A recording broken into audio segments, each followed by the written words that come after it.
40 years ago, you had a televised debate on the Dutch TV with Michel Foucault, probably the most influential contemporary French intellectual.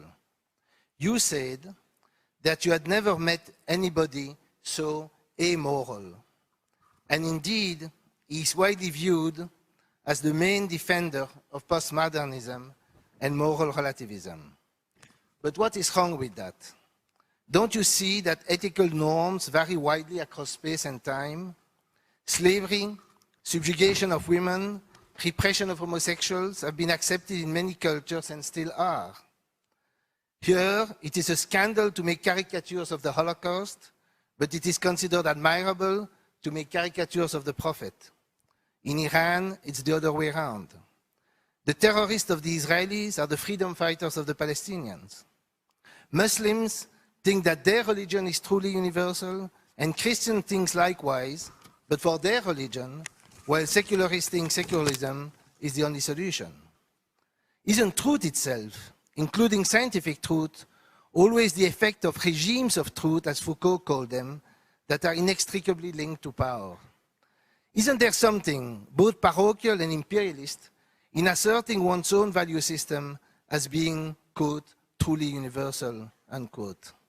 If there are truly objective and universal moral norms, how do you discover and justify them? Moral relativism. It's a little difficult to discuss. It's a little bit like discussing skepticism. There are no skeptics. You can discuss it in a philosophy seminar, but no human being can in fact be a skeptic. They wouldn't survive for 2 minutes if they were, so they're not. And I think pretty much the same is true of moral relativism. There are no moral relativists. There are people who profess it. You can discuss it abstractly, but it doesn't exist in ordinary life. And to sharpen the discussion a little, we should recognize that the concept moral relativism ranges over quite a broad spectrum. So there's a form of moral relativism which is totally uncontroversial. Of course it's true. There are, as to quote this, there are ethical norms that vary widely over space and time. And that's just an observation of fact. Nobody denies that.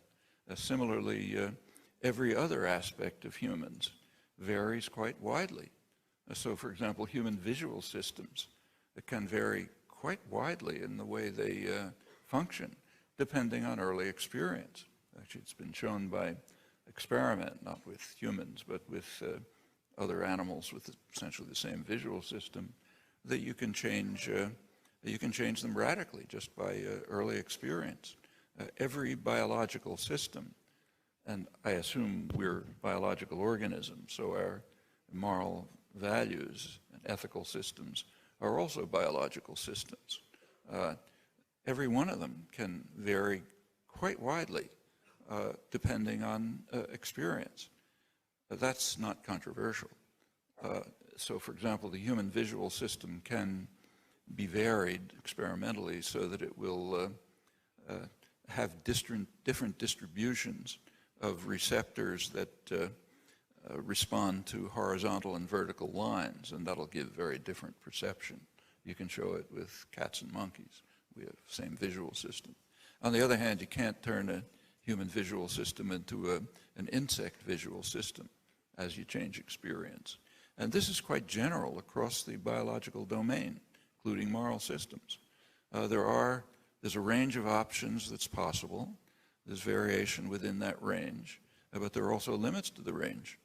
And in fact, this takes us to there's a tendency to move from the uncontroversial concept of moral relativism to a concept that is, in fact, incoherent. And that's to say that moral values can range indefinitely. That belief, which is held, is literally incoherent. It's based on the assumption that moral values reflect culture. But then that raises the next question. How does a person acquire his or her culture? I mean, you don't get it by taking a pill. You get your culture, you acquire your culture by observing a rather limited number of behaviors and actions, and from those constructing somehow in your mind the set of attitudes and beliefs that constitute your culture. But that act is very much like learning a language, or like developing a visual system, or in fact like finding a scientific theory. It's a matter of making a great leap from scattered data to some outcome. And that leap is made essentially the same way by all individuals given relatively fixed experience. And it's only possible if you have extensive built-in innate structure, just as you can develop a human rather than an insect visual system only if it's guided by genetic instructions, very specific ones. The same is true of acquisition of language, of acquisition of arithmetical capacity, acquisition of a culture, hence acquisition of moral values. But that means that the most extreme form of moral relativism is actually committed to the belief in universal values, namely those that set the frame in which this tremendous leap from data, scattered data, to a complex, relatively fixed system can take place. Now, that's why the extreme version of moral relativism, which is common, and I think Foucault professed it, is simply incoherent. If you adopt that position, you are committed to far-reaching universal values and their existence. Those that, just as if you are studying the visual system and you discover that it can vary over a wide range, you're nevertheless, in fact, by that very fact, committed to the belief that there are fixed, innate, genetically determined constraints that set the framework in which it can develop and that sort of guide the development of the structure, even though allowing a certain degree of variation. And in fact, I think that I won't talk about postmodernism, that's beyond my capacity to discuss, but just keep the postmodernism, which at least has the merit of being incoherent. I'm not sure that postmodernism even reaches that far, but it reminds me of a famous comment of a physicist, Wolfgang Pauli, who was apparently a pretty acid person and used to say sometimes when someone proposed something, that's not even false. You didn't get that far, but take these examples: slavery, subjugation of women, repression of homosexuals, and let's forget about a variety of cultures. Just think about our own. In our own culture, not that far back, these were all perfectly accepted norms. So take, say, repression of homosexuals. One of the greatest mathematicians of the 20th century, Alan Turing, who also was a war hero in Britain. He's one of the people who really saved Britain from the German assault. He was instrumental in developing the techniques that decoded German signals, so the British were able to determine where the bombers were going to hit, and so on and so forth. He was killed by the British government by a forced treatment to cure his disease of homosexuality. Well, that wasn't that long ago. I mean, that was when I was a graduate student. You know, it doesn't seem very long ago to me. That's inconceivable now. You know, totally inconceivable. Moral values have advanced. I would say that what it means is that we have penetrated more deeply into our own actual moral values and seen, as the moral sphere extends, that some things that were considered completely normal and admirable are so atrocious you can't even think about them. And the same is true of slavery. Subjugation of women is very recently overcome, a long way to go yet, but changed dramatically in the last 30, 40 years. As I mentioned, beginning just with consciousness-raising groups that brought women to recognize that what they took to be normal and necessary and even acceptable is in fact completely should be totally rejected. Okay, that's the same thing, widening of the moral sphere. The same is true of slavery. A little bit earlier, there still are slaves, estimated 30 million or so in the world, but it's regarded as reprehensible and totally unacceptable. And in fact, if you look at the history of overcoming of slavery in the West, there was substantially moral arguments. Incidentally, it's not that the slave owners had no arguments.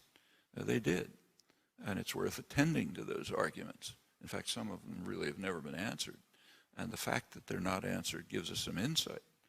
It's always, in fact, in general, contrary to the views of the extreme moral relativists, moral disagreements can be debated. You don't just have to scream at each other. You can look at the arguments, try to find some common ground, work from the common ground and try to reach a conclusion. That's a moral interchange, and it's often successful. So take slavery. One of the arguments during the American Civil War of the slave owners, which is a serious argument, is that they argued that they are more moral than northern industrialists for a very simple reason. They own their workers, and therefore they take care of them. Just as if you own a car, you'll take care of it.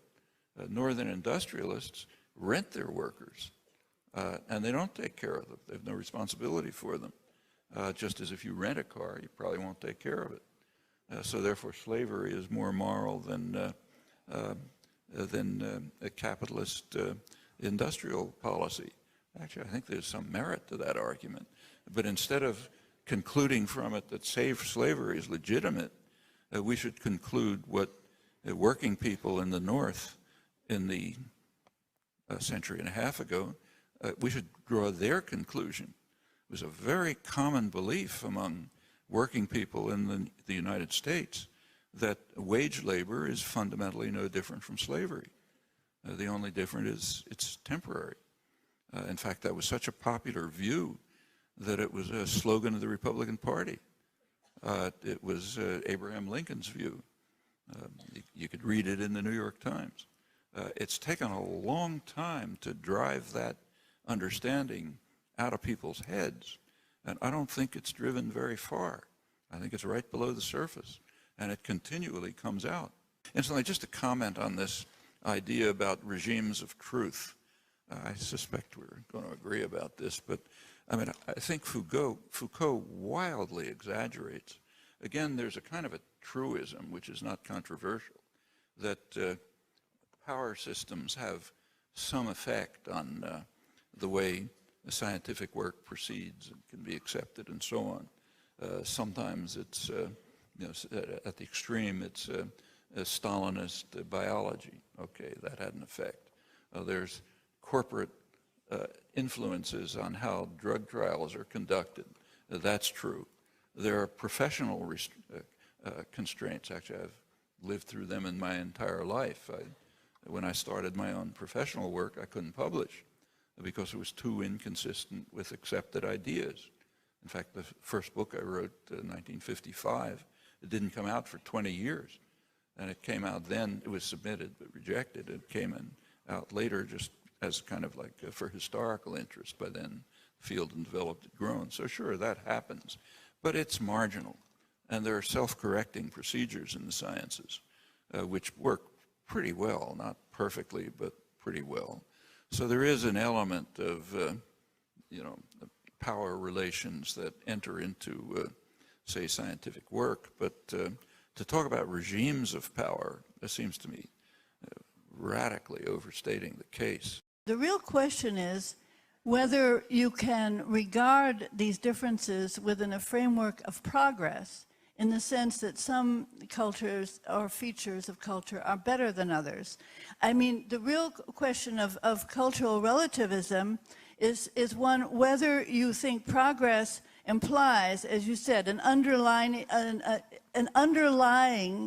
innate sense, for instance, a sense of justice, or whether these cultural choices are wholly arbitrary, with none being better than it. But I mean, that's the real issue with cultural relativism. But whatever you believe about that, there is a fixed basis. There must be a fixed basis. Otherwise, you can't acquire a culture in the first place. No, but And that fixed basis has to be determinative, narrowly determinative. Now, that fixed basis gives our actual human moral values. Now, if you raise the question about progress, yeah, I think there is progress. And I think it's valuable to look at our own history. So we're not talking about imperialist conquest. Our own history shows that there is moral progress. And in fact, the very examples that were given strongly illustrate it. Slavery, subjugation of women, repression of homosexuals, all of this was very common, perfectly well accepted in Western culture, not very far back. In the case of, say, Turing, it was 50 years ago. It's now all regarded as completely unacceptable. I think that's evidence. It's not in discussing human affairs, you don't have proofs, we don't understand enough. But I think this is, and there's much more like it, is evidence that somehow, as our own history, culture develops, we penetrate more deeply into our actual, real cultural and normative values. And we expand the moral sphere in fairly definite ways. These three examples are good illustrations of it. There are plenty like it.